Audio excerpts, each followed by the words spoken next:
बिस्मिल्लाहिर्रहमानिर्रहीम, अस्सलाम वालेकुम, welcome back to my channel guys. कैसे हैं आप सब? होपफुली आप सब लोग बिल्कुल ठीक ठाक होंगे। तो यहाँ पे जो ना मज़ेदार से दाल करेले की रेसिपी बना रही हूँ, तो आप लोग मेरी वीडियो को अंत तक ज़रूर देखिएगा। तो यहाँ पर जो है ना वो मैंने दाल बॉयल करने के लिए रखी हुई थी। तो ये देखिए इसके ऊपर किस तरह से झाग आ रही है। 2 से 3 घंटे मैंने सुबह अच्छे तरीके से इसको वॉश करके भिगो के रखा था और अब मैंने इसको बॉयल कर रही हूँ। सिंपल सी दाल को जो है ना हमने बॉयल करना है, इसमें कोई चीज़ भी हमने ऐड नहीं करनी। और ये जो सारी झाग आ रही है ना, ये देखें, इसको आपने इस तरह से जो है ना स्ट्रेनर की मदद से ऊपर से जो है ना रिमूव करते जाना। अक्सर औकात ना मटन के गोश्त पे भी इस तरह से आ जाती है, तो वो भी आप ना बॉयल करने से पहले, कुछ और डालने से पहले उसको रिमूव कर लिया करें।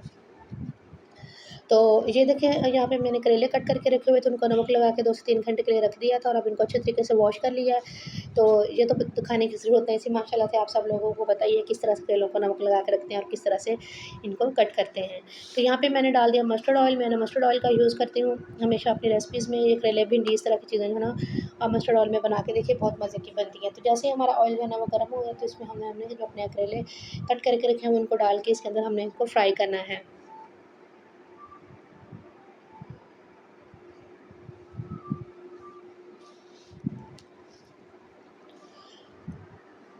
गोल्डन सा, लाइट सा गोल्डन सा कलर आ जाएगा तो फिर हमने इसकी फ्लेम ऑफ कर देनी है। ज़्यादा करेलों को फ्राई ना किया करें, अदरवाइज़ ये कड़वे हो जाते हैं और जो है ना वो ज़्यादा जल जाते हैं और फिर वो मज़े की भी नहीं बनती। सालन हमारा बहुत मज़े का नहीं बनता, कड़वा सा अजीब सा टेस्ट हो जाता है उसका।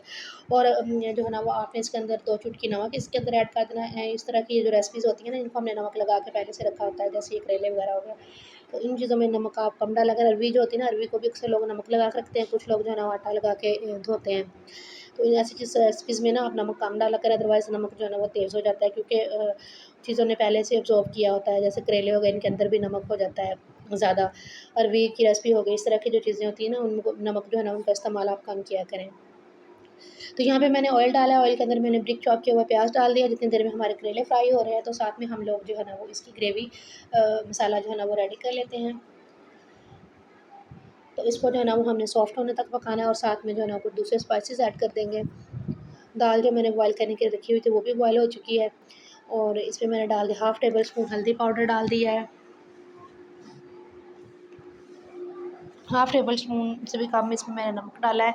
नमक जो है ना वो आप हमेशा बैलेंस कर लीजिएगा, वो एंड पे भी आप इसमें चेक कर सकते हैं। अगर कम होगा तो फिर आप और भी डाल सकते हैं, लेकिन अगर शुरू में ही आप नमक ज़्यादा डाल देंगे ना, तो फिर उसको हैंडल करना बहुत मुश्किल हो जाएगा। तो साथ में मैंने जो है ना वो चॉप किया हुआ डाल दिया टमाटर और सब्ज़ मिर्चों का पेस्ट। इसमें हमने जो है ना वो मैं इसको सब्ज़ मिर्चों में बना रही हूँ, इसमें मैंने जो है ना वो रेड मिर्चों का पेस्ट नहीं ऐड किया। तो यहाँ पे जो है ना वो मैंने डाल दिया है 1 टेबल स्पून धनिया ज़ीरा पाउडर भुना हुआ और कुटा हुआ। तो ये देखिए अच्छे तरीके से हमारा मसाला जो है रेडी हो चुका है। अब मैंने जो दाल बॉयल की हुई थी वो रखी थी, थोड़ा-सा मॉइस्चर था इसमें भी, तो मैंने कहा चलो कोई बात नहीं, जब मसाले के साथ इसको हम भूनेंगे ना तो इसका वो मॉइस्चर भी ख़त्म हो जाएगा। तो ये देखें यहाँ पे आपको गीली-गीली लग रही होगी, लेकिन थोड़ी देर हम इसको भूनेंगे ना तो ये जो एक तो ये है कि ये भुन जाएगी अच्छी तरीके से, दूसरी ड्राई भी हो जाएगी। तो ये देखें यहाँ पे हमारी दाल जो है ना वो ड्राई हो चुकी है माशाल्लाह से और भुन भी चुकी है। बहुत अच्छी तरीके से आपने दाल को भूनना है। तो अब हमारे फ्राई किए हुए करेले, ये देखिए आप लुक देखें करेलों की, ज़्यादा जले हुए नहीं है, ना ही ज़्यादा ब्राउन मैंने किए हैं। बस लाइट से जो है ना वो फ्राई किए हैं ताकि इनका कड़वापन जो है ना वो ख़त्म हो जाए। तो ये हमने इसके अंदर डाल के इसको अच्छे से मिक्स कर लेना। तो हमारी रेसिपी जो है ना वो माशाल्लाह से रेडी हो चुकी है। बहुत जल्दी झटपट से बनने वाली रेसिपी है। आप इसको दाल को बॉयल करके रखें, करेलों को फ्राई करके रखें और जैसे ही आपने जो है ना वो मसाला रेडी करना है, तो ये चीज़ें इसके अंदर डाल के आपने फ़ौरन से फ्लेम ऑफ कर देनी है।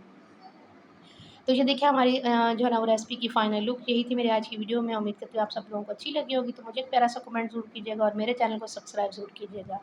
Thanks for watching. अल्लाह हाफ़िज़।